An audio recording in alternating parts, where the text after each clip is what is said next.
وكفى والصلاة والسلام على عباده الذين اصطفى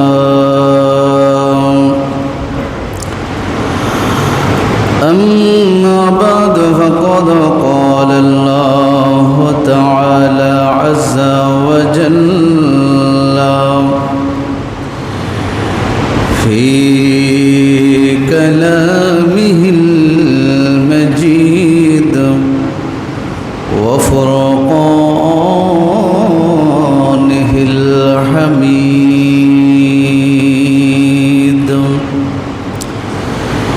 في شان حبيبه ومحبوبه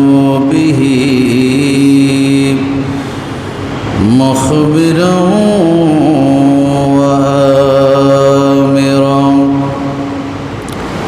إن الله وملائكته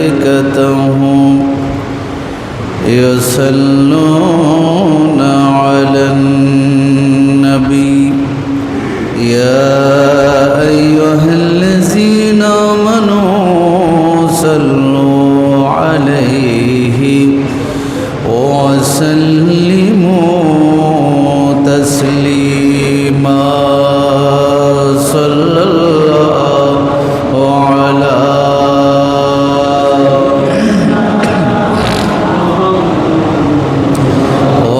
آله وسلم وصلى الله على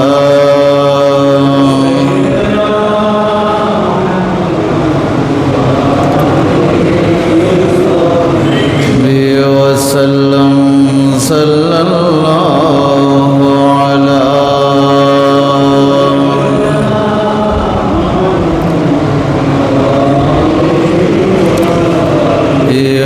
وسلم اللهم صل على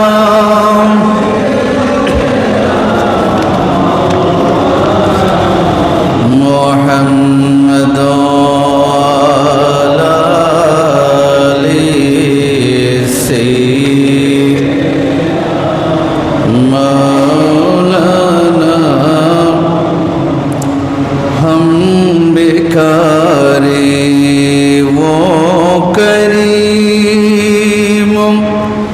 उनका खुदा उनसे फुज़ूल और ना कहना नहीं आदत रसूलुल्लाह की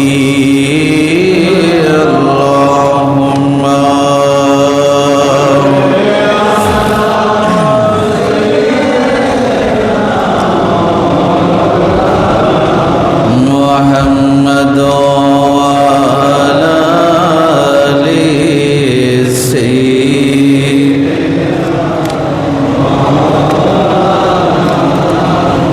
वो जहन्नम में आ गया जो उनसे मुस्तग़नी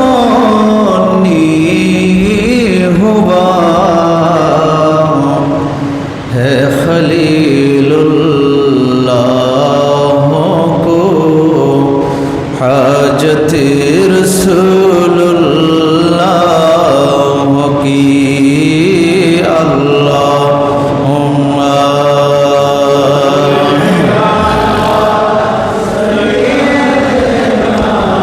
मौलाना मुहम्मद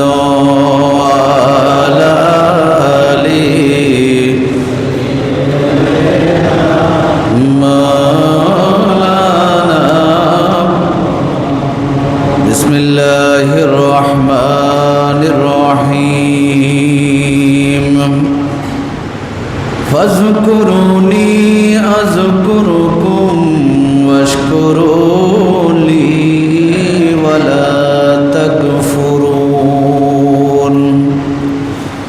सदक़ल्लाहु मौलाना العظيم وبلغنا رسوله النبي الحبيب الكريم ونحن على ذلك من الشاهدين والشاكرين مولاي صل وسلم دائما عبدا على حبيبك خير الخلق كلهم उपस्थित हजरात मुसल्लियान करम श्रद्धाभाजन मुरब्बियान आज़ाम जुबक भाईरा रहमानी व रहमकुमुल्लाह अस्सलामु अलैकुम व रहमतुल्लाहि व बरकातुहू। महान रब्बुल आलमीनेर पवित्र दरबारे शत कोटी शुक्रियार साजदा आदाय करछि যে মহান রব্বুল আলামিন হাকামুল হাকিমিন আমাদেরকে দয়া করে মেহেরবানি করে তার বাইতুল্লাহর মধ্যে যথাসময়ে আসার তৌফিক দান করেছেন। শুকরিয়া আদায় করে আমরা সকলে পড়ি আলহামদুলিল্লাহ। আল্লাহ পাক রব্বুল আলামিন হাকামুল হাকিমিন আমাদের আসা যাওয়া নামাজ তাসবিহ তাহলিল আল্লাহ যেন কবুল করেন, সকলে পড়ে আমিন। গত জুমার মধ্যে আলোচনা করেছিলাম আল্লাহর কৃতজ্ঞতা প্রকাশ করার মানে হলো আল্লাহ এবং রসুলের আনুগত্য করা। এই শুকরিয়া, আল্লাহর নিয়ামতের শুকরিয়া যদি আমরা করি, আদায় করি, আমাদের জন্য আল্লাহ তাআলা যে নিয়ামত, যেই পুরস্কার, জাযা আমাদের জন্য নির্ধারণ করে রেখেছেন, সেই জাযা প্রতিদানের উপরে আজকে কিছু আলোচনা আপনাদের সাথে শেয়ার করব। আল্লাহ তাআলা আমাদেরকে শুনে আমল করার তৌফিক দান করুন, সকলে পড়ি আমিন। যেই ফজিলতগুলো এসেছে কোরআনের মধ্যে, কৃতজ্ঞতা প্রকাশ করলে, কৃতজ্ঞ হলে আল্লাহ যে নিয়ামত বাড়িয়ে দিবেন বলেছেন, সেই নিয়ামতগুলো কি হতে পারে? এক নম্বর, আল্লাহর হাবিব সাল্লাল্লাহু আলাইহি ওয়াসাল্লাম বলেছেন তাখাল্লাকু বিআখলাকিল্লাহ। রসুল সাল্লাল্লাহু আলাইহি ওয়াসাল্লাম বলেছেন তোমরা আল্লাহর চরিত্রে চরিত্রবান হও, আল্লাহর গুণে গুণান্বিত হও, আল্লাহর আদর্শে আদর্শিত হও। আল্লাহর যে গুণ, আল্লাহর যেই সিফাত আছে, সরাসরি আল্লাহর সেই সিফাতে, সেই বৈশিষ্ট্য অর্জন করার জন্য বান্দা যখন চেষ্টা করে, সেই বৈশিষ্ট্য বান্দা যখন অর্জন করতে পারে, আল্লাহ তাআলা সবচাইতে বেশি ওই বান্দার উপর সন্তুষ্টি প্রকাশ করেন। ঘরে ঘরে বলি সুবহানাল্লাহ। আল্লাহ তাআলার আসলি নাম ছাড়া, মূল নাম ব্যতীত 99টি নাম রয়েছে। সেই 99টি গুণবাচক নামের মধ্যে অন্যতম একটি নাম হলো আল্লাহ শাকির, কৃতজ্ঞ ব্যক্তিদের প্রতিদান দানকারী। শাকির, শুকরকারী। আল্লাহ শুকর করেন, আমরাও শুকরিয়া আদায় করি, আল্লাহও শুকরিয়া আদায় করেন। তবে আমরা নিয়ামত পেয়ে আল্লাহর শুকরিয়া আদায় করে, বান্দা যখন শুকরিয়া আদায় করে, আল্লাহ সেই বান্দা কৃতজ্ঞতার প্রতিদান আরো বাড়িয়ে দেন। বড় করে বলি সুবহানাল্লাহ। এই জন্য আল্লাহ শাকির, আল্লাহ শুকরকারী। শুকরকারী মানে আল্লাহ কার শুকর করেন? এখানে শুকরকারী মানে হলো বান্দা যখন শুকরিয়া আদায় করে, তখন আল্লাহ সেই বান্দার নিয়ামতটাকে আরো কি করে দেন? বাড়িয়ে দেন। এই অর্থে আল্লাহ শুকরকারী। তা আল্লাহর অন্যতম গুণবাচক একটি নাম হলো শাকর শুকরকারী। তো নবী বলেছেন তোমরা সেই আল্লাহর গুণে, আল্লাহর বৈশিষ্ট্যে, আল্লাহর সিফাতে তোমরা বৈশিষ্ট্যমণ্ডিত হও, আল্লাহর চরিত্রে চরিত্রবান হও। সুতরাং যারা আল্লাহর নিয়ামতের শুকর আদায় করে বরং তারা আল্লাহর সেই শাকের গুণে গুণান্বিত হয়ে যায়। বড় করে বলে সুবহানাল্লাহ। এক্সাম্পল স্বরূপ আমি বলতে পারি, কিয়ামতের ময়দানে একজন গুনাহগার বান্দাকে ডাকা হবে, হিসাব নেওয়া হবে। ব্যবসা বাণিজ্য ছিল, টাকা পয়সার লেনদেন ছিল। জিজ্ঞেস করা হবে তোমার কি আমল আছে দেখাও। বান্দা একটা আমল আল্লাহর সামনে দেখাতে পারবে না, যে আমল দিয়ে সে জান্নাতে যেতে পারবে ওরকম কোনো আমল তার থাকবে না। আল্লাহ নির্দেশ দিবেন তুমি আরো খুঁজে দেখো। সে খুঁজে একটা আমল পাবে। সেই আমলটা হলো, বলে আল্লাহ আমি যখন কোনো মানুষকে ঋণ দিতাম, বাকিতে সম্পদ বিক্রয় করতাম, তাকে নির্দিষ্ট একটা সময় দিতাম, এই সময়ের ভিতরে তুমি আমার এই পাওনা টাকা আদায় করবা।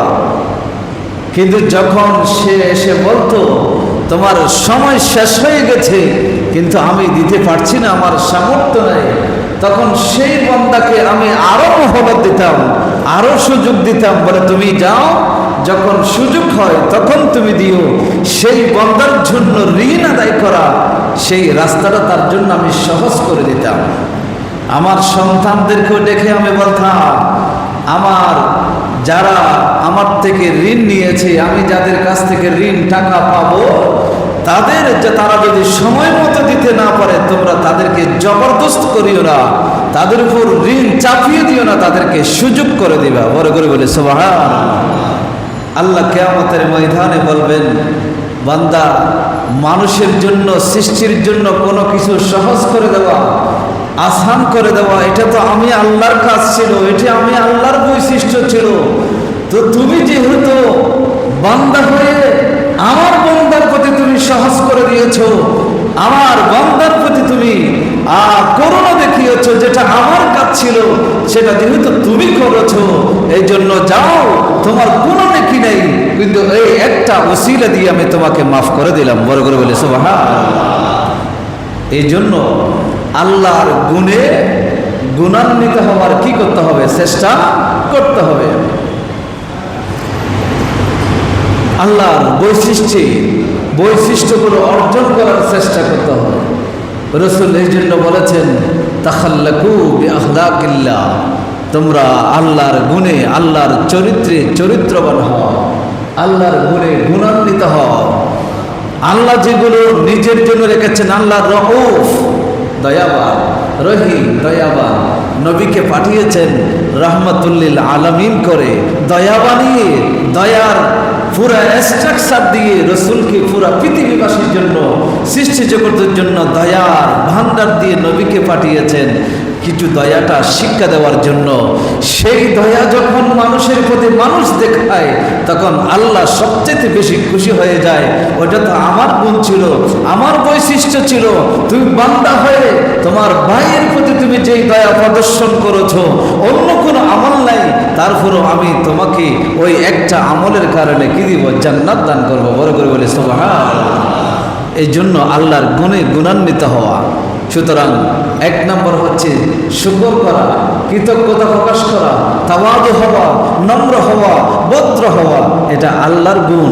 সুতরাং সেই আল্লাহর গুণ যে বান্দা অর্জন করতে পারে আল্লাহ তাআলা তাদেরকে মাফ করে দেন। বড় করে বলে সুবহানাল্লাহ। আল্লাহ রাব্বুল আলামিন কোরআনে বলেছেন, إن الصفا والمروة من شعائر الله فمن حج البيت واعتمر فلا جناح عليه أن يطوف بهما ومن تطوع خيرا فإن الله شاكر عليم। এই আয়াতের মধ্যে সাফা মারওয়ার কথা এসেছে, সাই করার কথা এসেছে।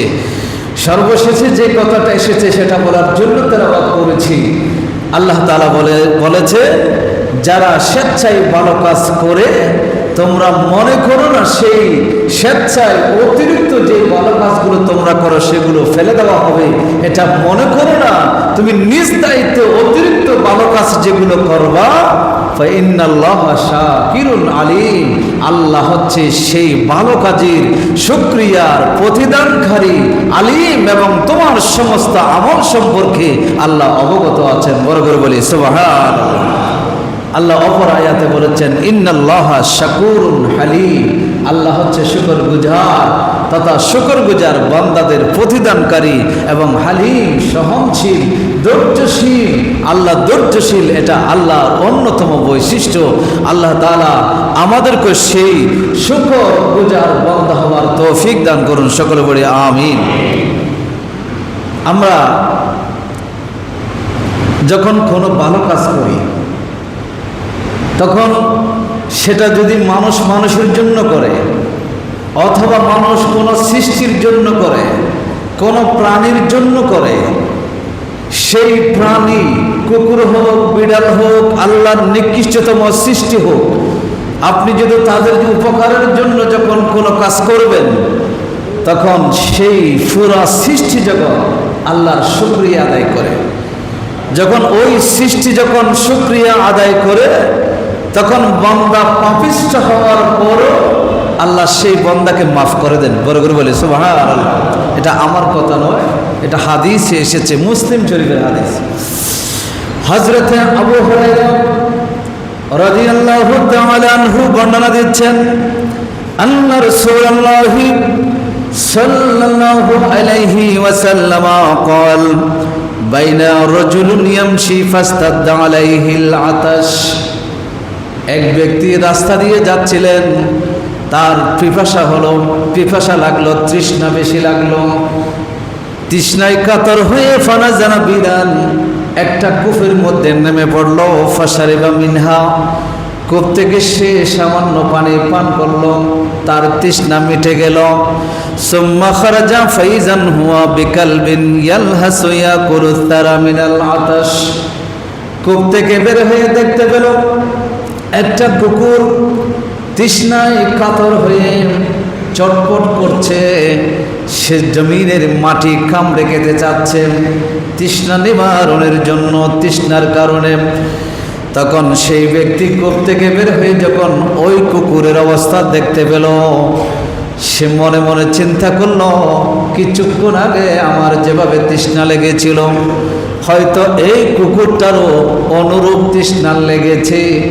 এই চিন্তা করে সেই ব্যক্তি কুকুরের মধ্যে জুতা নিক্ষেপ করে, জুতাটা সেখান থেকে বের করে, জুতা পূর্ণ করে, মোজা পূর্ণ করে, পানি বের করে কুকুরের মুখের মধ্যে দিল। কুকুর সেই পানি পান করার পরে তৃষ্ণা নিবারণ করলো। সাথে সাথে ফাশাকারাল্লাহু লাহু, ওই বান্দার জন্য আল্লাহর শুকরিয়া আদায় করলো। বলে বলে সুবহানাল্লাহ। শুকরিয়া আদায় করেছে কে? কুকুর। বলেন না কে করেছে? তাহলে আল্লাহর পুরো সৃষ্টি আল্লাহর কি করে? শুকরিয়া আদায় করে। কুকুরের তৃষ্ণা লেগেছে, ওই ব্যক্তি পানি পান করিয়েছে, সেই কুকুর আল্লাহর শুকরিয়া আদায় করেছে। মানুষটা তো জানে না, সেই কুকুরের ভাষা বুঝে না, কিন্তু এরপরও সে কুকুরকে পানি দিয়েছে। এই জন্য কুকুর আল্লাহর দরবারে শুকরিয়া আদায় করেছে সেই মানুষটার জন্য। এই জন্য নবীজি বলেন, আল্লাহ রাব্বুল আলামিন সিদ্ধান্ত নিলেন, ফাগফারা লাহু, আল্লাহর ওই বান্দাকে আল্লাহ মাফ করে দিলেন। বলে বলে সুবহানাল্লাহ। কুকুরকে পানি পান করিয়েছে, আর কুকুর আল্লাহর শুকরিয়া আদায় করেছে। এর বদৌলতে আল্লাহ তাআলা ওই গুনাহগার বান্দাকে কি করে দিয়েছেন? মাফ। কথা বলে না, কি করে দিয়েছেন? একটা নিকৃষ্ট কুকুর, যেই কুকুর মানুষের শরীরের সাথে লাগলে মানুষের কাপড় নাপাক হয়ে যায়, সেই নিকৃষ্ট একটা কুকুরকে যদি পানি পান করানো হয়, তাহলে যদি আল্লাহ গুনাহগার বান্দাকে যদি ক্ষমা করে দিতে পারেন, সৃষ্টির শ্রেষ্ঠ মাখলুক মানুষ, সেই মানুষ মুসলিম হোক অমুসলিম হোক, ধনী হোক বা গরিব হোক, যদি সেই মানুষের সেবা করা হয়, সেই মানুষ যদি তার আল্লাহর তার সৃষ্টিকর্তার শুকরিয়া যদি সে আদায় করে, তাহলে মানুষকে কি আল্লাহ ক্ষমা করতে পারেন না? কথা বলেন না, ক্ষমা করবেন কিনা? সেই বিশ্বাস হয় না? কারণ এটা রসুলের কথা, এটা আমার কথা নয়, দুনিয়ার কারো কথা নয়। এটা কার কথা? রসুলের কথা। একটা কুকুরকে পানি পান করানোর কারণে আল্লাহ সেই গুনাহগার বান্দাকে মাফ করে দিয়েছেন। সুতরাং কোন মানবের যদি সেবা করা হয়, যে মানুষ হচ্ছে সৃষ্টির সেরা জীব, সেই সৃষ্টির সেরা জীবকে যখন কি করা হয়? সেবা করা হয়। সৃষ্টির সেরা জীবের যখন সেবা করা হয়, তখন সেই সেরা জীব যখন আল্লাহর শুকরিয়া করবে, আপনার নিয়ামত পেয়ে, আপনার সাহায্য পেয়ে, আপনার বরকত পেয়ে যদি সে আল্লাহর কাছে শুকরিয়া আদায় করে, নিশ্চিত থাকতে পারেন আল্লাহ আপনাকেও আমাকেও কি করতে পারেন? ক্ষমা করতে। আল্লাহ সেই কাজটুকু করার তৌফিক দান করুন। সকলে বলে আমিন। সাহাবায়ে কেরাম জিজ্ঞাসা করলেন, ইয়া রাসূলুল্লাহ, ওয়া ইন্না লানা ফিল বাহরি আজরা,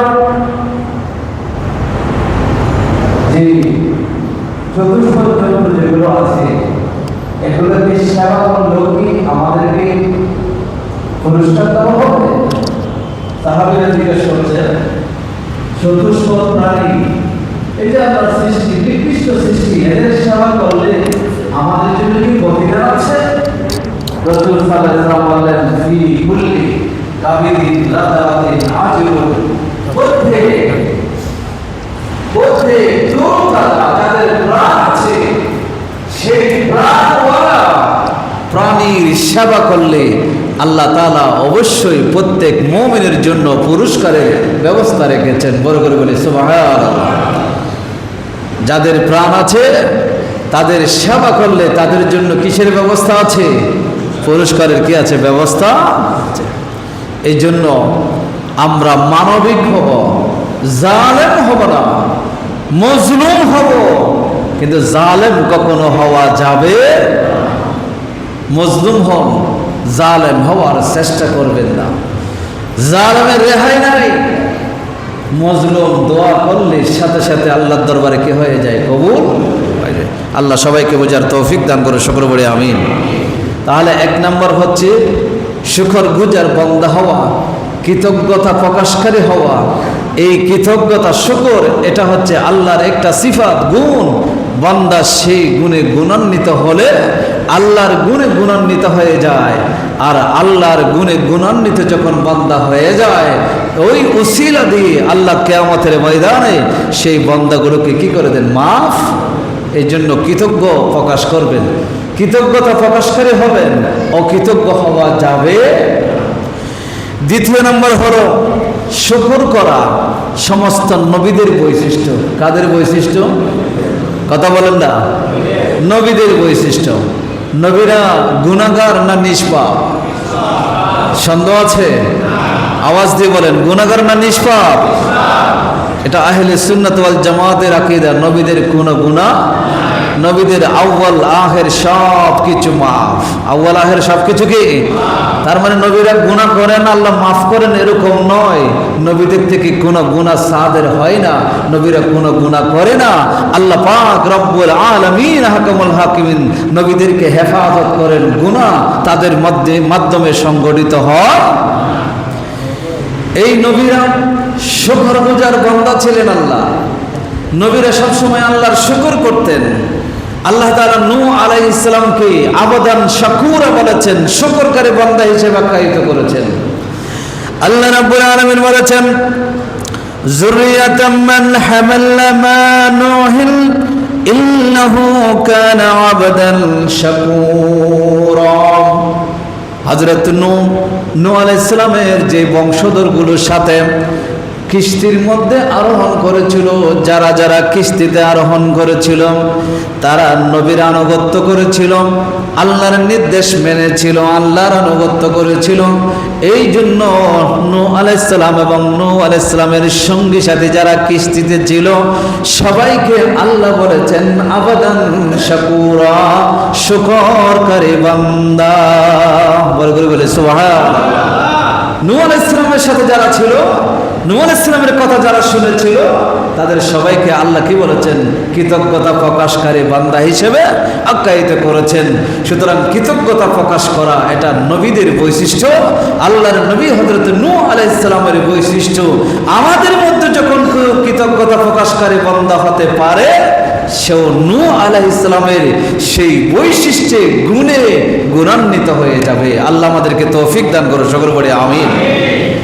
হযরত ইব্রাহিম আলাইহিস সালামের ব্যাপারে এসেছে ইন্না ইব্রাহিমা কানা উম্মাতান কানিতান লিল্লাহি হানিফান ওয়া লাম ইয়াকু মিনাল মুশরিকিন শাকিরান লিআনউমিহি ইজতাবাহু ওয়া হাদাহু ইলা সিরাতিম মুস্তাকিম। নিশ্চয় ইব্রাহিম কানা উম্মাতান কানিতা, আনুগত্যশীল বান্দা ছিল আল্লাহর জন্য, হানিফা সহজ সরল পথের অধিকারী বান্দা ছিলেন। ওয়ালাম ইয়াকু মিনাল মুশরিকিন, তিনি মুশরিকদের অন্তর্ভুক্ত ছিলেন না। শাকিরান লিআনউমিহি, আল্লাহ যত নিয়ামত দিয়েছেন ওই নিয়ামতের শুকরকারী বান্দা ছিলেন। ইজতাবাহু, যাকে আল্লাহ নির্বাচিত করেছেন, ওয়াহাদাহু, আল্লাহ যাকে হেদায়েত দিয়েছেন, ইলা সিরাতিম মুস্তাকিম, সরল সঠিক পথের হেদায়েত আল্লাহ যাকে দান করেছেন। বড় করে বলে সুবহানাল্লাহ। হযরত ইব্রাহিম আলাইহিস সালামের ব্যাপারে আল্লাহ বলেছেন যে ইব্রাহিম শাকিরান লিআনউমিহি, আল্লাহর নিয়ামতের শুকরকারী বান্দা ছিলেন, আল্লাহর নিয়ামতের শুকরকারী বান্দা ছিলেন। তা আমাদেরকেও ইব্রাহিমের, আমাদের মুসলিম জাতির পিতা হযরত ইব্রাহিম আলাইহিস সালাম আমরা যদি বলি, আর আমাদের নবীর দাদা হযরতে বাবা বলা হয় ইব্রাহিম আলাইহিস সালামকে, সেই ইব্রাহিম আলাইহিস সালাম মিল্লাতে হানিফ সঠিক দ্বীনের উপর ছিলেন। তখন থেকে এই পর্যন্ত আমাদের দ্বীন একই দ্বীন। সুতরাং সেই দ্বীনের অনুসারে যদি আমরা হই তাহলে ওই ইব্রাহিম আলাইহিস সালামের গুণে গুণান্বিত হওয়া এটা আমাদের জন্য আবশ্যক। আমরা যেন আল্লাহর শুকরগুজার বান্দা হতে পারি আল্লাহর নবী হযরত ইব্রাহিম আলাইহিস সালামের মতো। আল্লাহ আমাদেরকে তৌফিক দান করুন, সকলে বলি আমিন। আমাদের নবী কেমন ছিলেন এটাও হাদিসে এসেছে। আমার নবী কেমন ছিলেন? আমার নবী তাহাজ্জুদের নামাজ পড়তেন। তাহাজ্জুদের নামাজ পড়তে পড়তে এমন অবস্থা হতো রসুলের পা যুগল ফুলে যেত, রসুলের দুটি পা ফুলে যেত। একজন মানুষ কতক্ষণ নামাজে দাঁড়িয়ে থাকলে পা ব্যথা করে, পা ফুলে যায়, একটু চিন্তা করে দেখেন। অথচ আমার নবীর কোনো গুনাহ ছিল? নবীজির কোনো গুনাহ ছিল না। সমস্ত নবীদের সরদার, নবীদের তো কোনো গুনাহ নেই, সেখানে আমার নবীর কোনো গুনাহ থাকতে পারে? কোনো ভুল থাকতে পারে না। অথচ আমার নবী এত ইবাদত বন্দেগী করতেন, এত রিয়াজত করতেন, এত তাহাজ্জুদ পড়তেন সারা রাতে।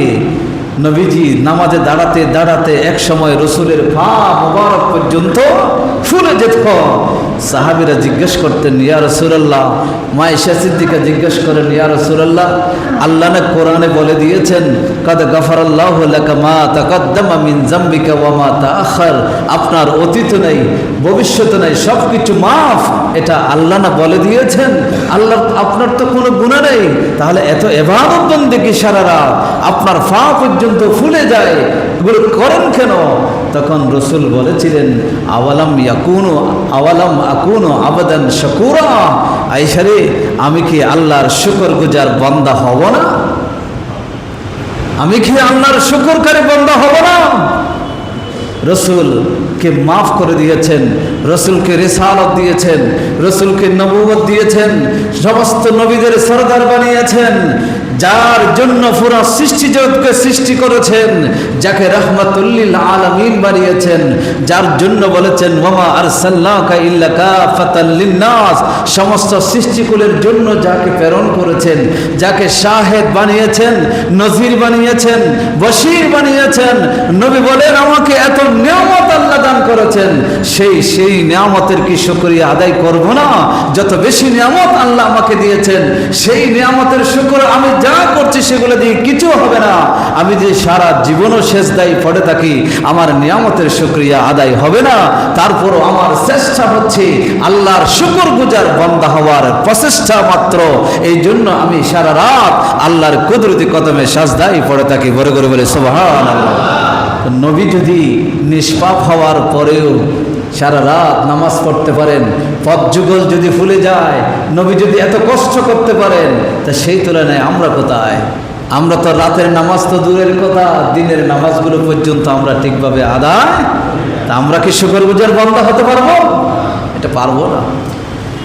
নবীর মতো যদি হতে চাই, নবীর গুণে গুণান্বিত যদি হতে চায়, সমস্ত নবীদের গুণে গুণান্বিত যদি হতে চায়, আল্লাহর ইবাদত বন্দেগী করতে হবে, আল্লাহ রসুলের আনুগত্য করতে হবে, আল্লাহর আনুগত্য করতে হবে, আল্লাহর নির্দেশ মানতে হবে। সেটা মানার মাধ্যমে আল্লাহর আনুগত্যশীল বান্দা হওয়া যাবে, শুকরগুজার বান্দা হওয়া যাবে। আল্লাহ আমাদেরকে তৌফিক দান করুন, সকলে বলে আমিন। এক নম্বর বলেছি কার শুকর করা, কার গুণ? কার গুণ বলেন না? মুখস্থ রাখবেন। এক শুকর করা, কৃতজ্ঞতা প্রকাশ করা, এটা কার গুণ? আল্লাহর গুণ। দুই নাম্বার সমস্ত নবীদের গুণ, বলেন না সমস্ত নবীদের গুণ। আল্লাহর গুণে গুণান্বিত হওয়ার চেষ্টা করা, নবীদের গুণে গুণান্বিত হওয়ার চেষ্টা করা। যদি হতে পারি আল্লাহ মাফ করে দিবেন। আল্লাহ কি করে দিবেন? চেষ্টা করব তো, বড় করে বলেন ইনশাআল্লাহ। তিন নাম্বার শুকর করা, এটা আল্লাহর নির্দেশ। শুকর করা কার নির্দেশ? আল্লাহর নির্দেশ। যদি শুকর না করি কার নির্দেশ অমান্য হবে? কথা বলেন না, কার? আল্লাহর নির্দেশ যদি অমান্য করি, আমি যেটা চাই সেটা কখনো হবে? হবে না। আমি যেটা চাই সেটা কখনো হবে। আল্লাহ রাব্বুল আলামিন বলেছেন ফাযকুরুনি আযকুরুকুম ওয়াশকুরু লি ওয়ালা তাকফুরুন। এটা আমাদের সকলের মুখস্থ। ফাযকুরুনি আযকুরুকুম, আমাকে স্মরণ করো, আমিও তোমাদেরকে স্মরণ করব। আমার কৃতজ্ঞতা প্রকাশ করো, আমাকে অস্বীকার করো না। ওয়ালা তাকফুরুন, আমার নিয়ামতের অস্বীকার তোমরা করো, অকৃতজ্ঞ হইও না, কৃতজ্ঞ হও। শুকরগুজার বান্দা হও, অকৃতজ্ঞ বান্দা হইও। এটা কার নির্দেশ? পালন করতে হবে তো, পালন করতে হবে তো। যদি হয় নামাজ ধরেন, যদি শুকর করতে চান কি ধরতে হবে? আওয়াজ কমে গেছে, আওয়াজ কম করলে হবে? নামাজ ধরতে হবে। যারা নামাজ পড়েন না, শুধু শুক্রবারের জন্য বসে থাকেন, এক ওয়াক্তের মুসল্লি, 2 রাকাত নামাজের মুসল্লি যারা আছেন, তাদের প্রতি অনুরোধ, নামাজ ধরেন, আল্লাহর শুকরগুজার বান্দা হবেন। আল্লাহর কথা আপনি শুনবেন, আপনার সমস্ত কথা, অভিযোগ, অনুযোগ সব কিছু আল্লাহ শুনবেন। ঠিক কিনা বলেন না? আল্লাহকে আপনার কথা শোনাতে চান, আপনার মনের বাসনা পূরণ করতে চান, কিন্তু আপনি আল্লাহর কথা শুনেন না, শুনতে চান না, তখন আল্লাহ শুনবে? কিছু পাইতে চাইলে কিছু দিতে, কিছু পাইতে চাইলে কিছু দিতে। যদি আল্লাহর পক্ষ থেকে শারীরিক সুস্থতা পেতে চান, ধন দৌলত পেতে চান, সুখে সুখে জীবন কাটাতে চান, তাহলে আপনাকেও কিছু দিতে। সেটা হচ্ছে কি? নামাজ।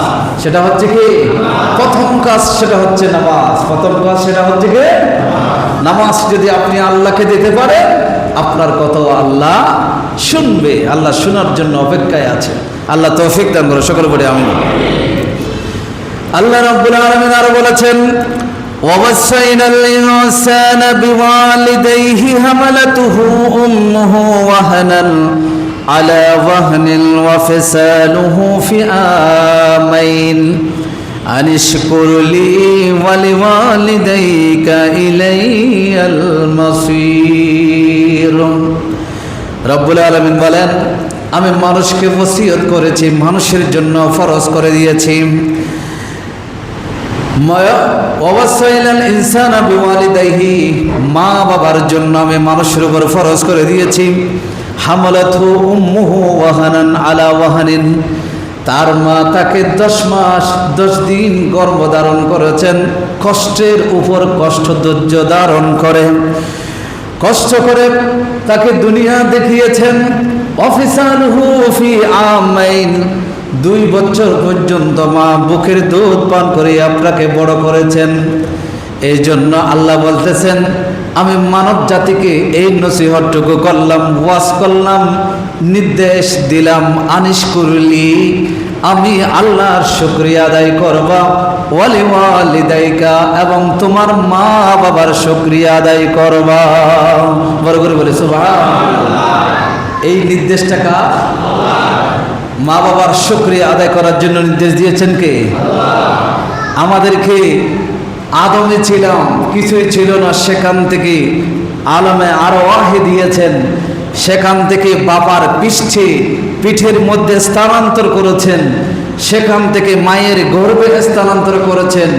সেই মায়ের গর্ভে 10 মাস 10 দিন পর্যন্ত আল্লাহ অক্সিজেন ঢোকানোর মতো জায়গা ছিল না, সেখানে আমাকে লালন পালন করেছেন। সেই 10 মাস 10 দিন পরে দুনিয়াতে আল্লাহ আমাকে দুনিয়ার মধ্যে আল্লাহ পাঠিয়েছেন। সেই 2 বছর মায়ের দুধের মাধ্যমে আমাকে লালন পালন করিয়ে বড় করেছেন। এই যে নিয়ামত আল্লাহ দিয়েছেন, আল্লাহ বলেন আমি মানব জাতিকে এই নির্দেশ দিচ্ছি, এই হুকুম করছি, সেজন্য আমার শুকরিয়া আদায় করে এবং সেজন্য তার মা বাবার শুকরিয়া আদায় করে। বড় করে বলি সুবহানাল্লাহ। আল্লাহ হুমকি দিয়েছেন একটা, যদি আমার শুকরিয়া আদায় না করো, মা বাবার শুকরিয়া আদায় না করো, তাহলে মনে রেখো ওয়া ইলাইয়াল মাসির, আমার কাছে কিন্তু আবার ফেরত আসতে, কথা বলেন, আমার কাছে ফেরত আসতেই হবে।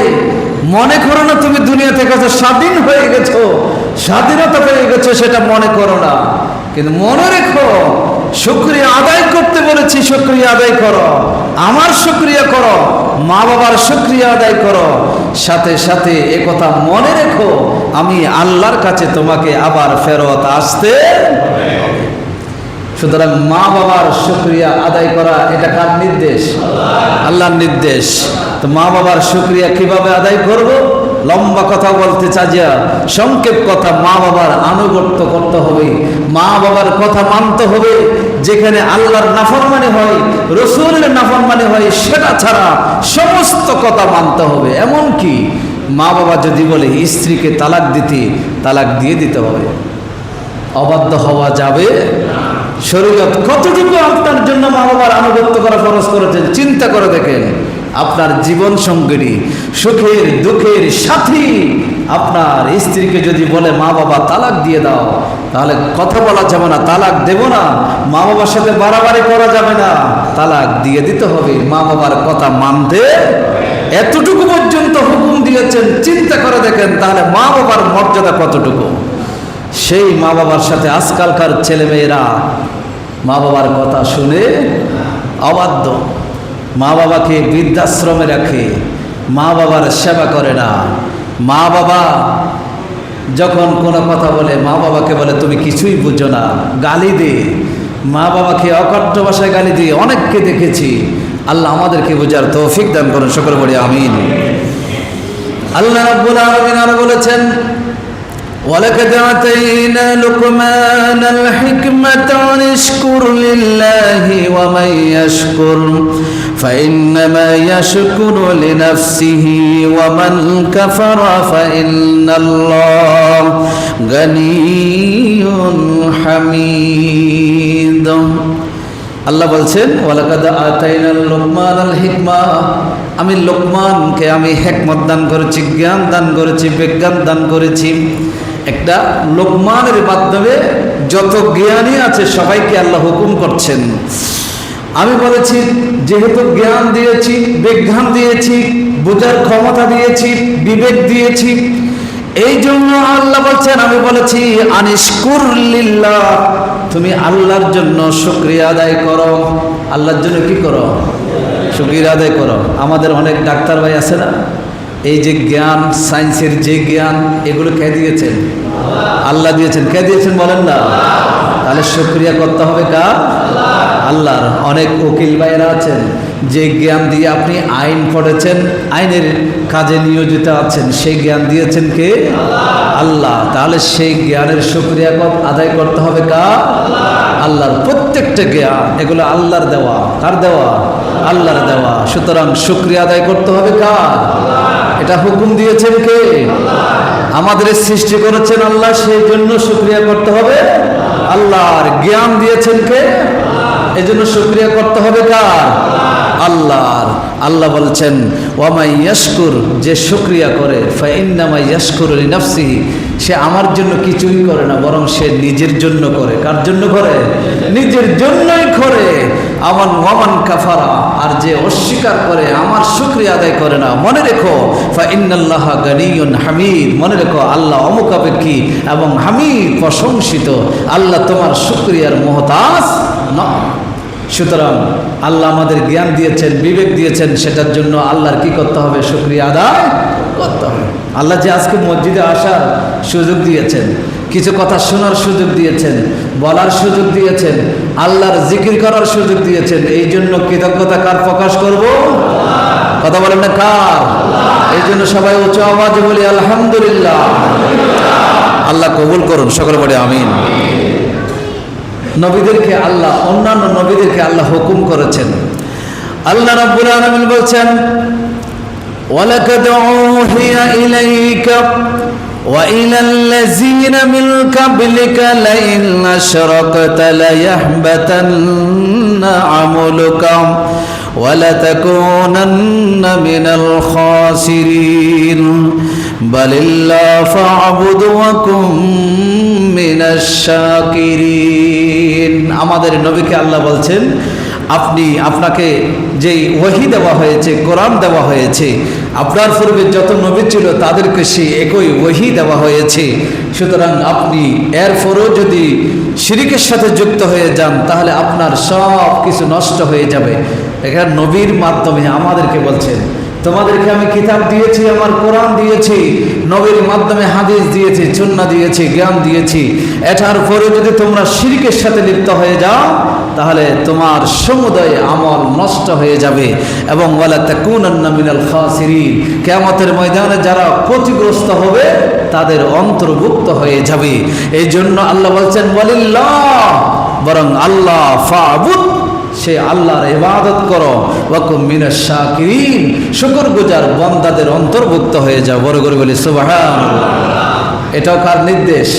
আল্লাহর নির্দেশ। যদি অকৃতজ্ঞ হই তাহলে আল্লাহ আযাব দিবেন, নিয়ামত কেড়ে নেবেন, আর কৃতজ্ঞ হলে আল্লাহর নিয়ামত আরো বাড়িয়ে দিবেন। ঠিক কিনা বলেন না?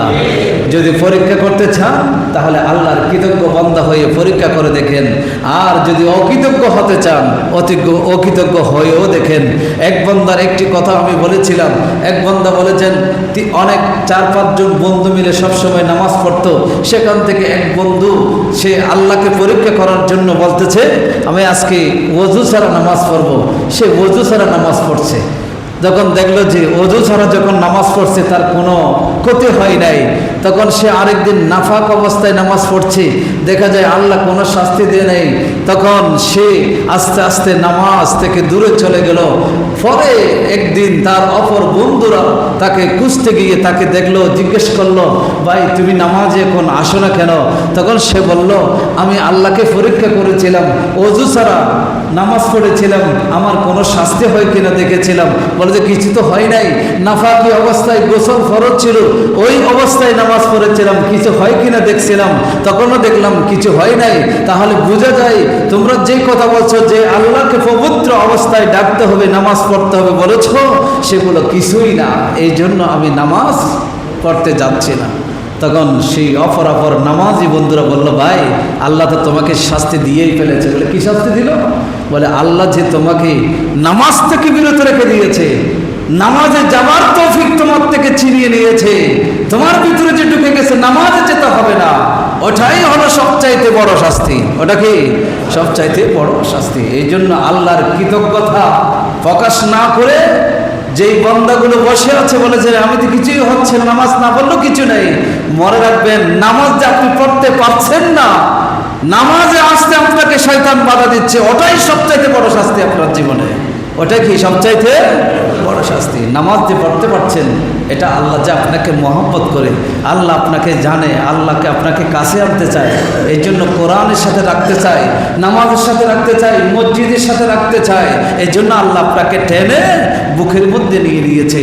যখন আপনি নামাজ থেকে দূরে গেছেন, মনে রাখবেন আল্লাহ আপনাকে আল্লাহর কাছ থেকে দূরে সরিয়ে দিয়েছেন। এটা মানুষের জন্য সবচাইতে বড় শাস্তি। মানুষের জন্য কি সবচাইতে বড় শাস্তি? আল্লাহ আমাদের সবাইকে হেফাজত করুন, সকলে পড়ে আমিন। ওয়া আখিরু দাওয়ানা আলহামদুলিল্লাহি রাব্বিল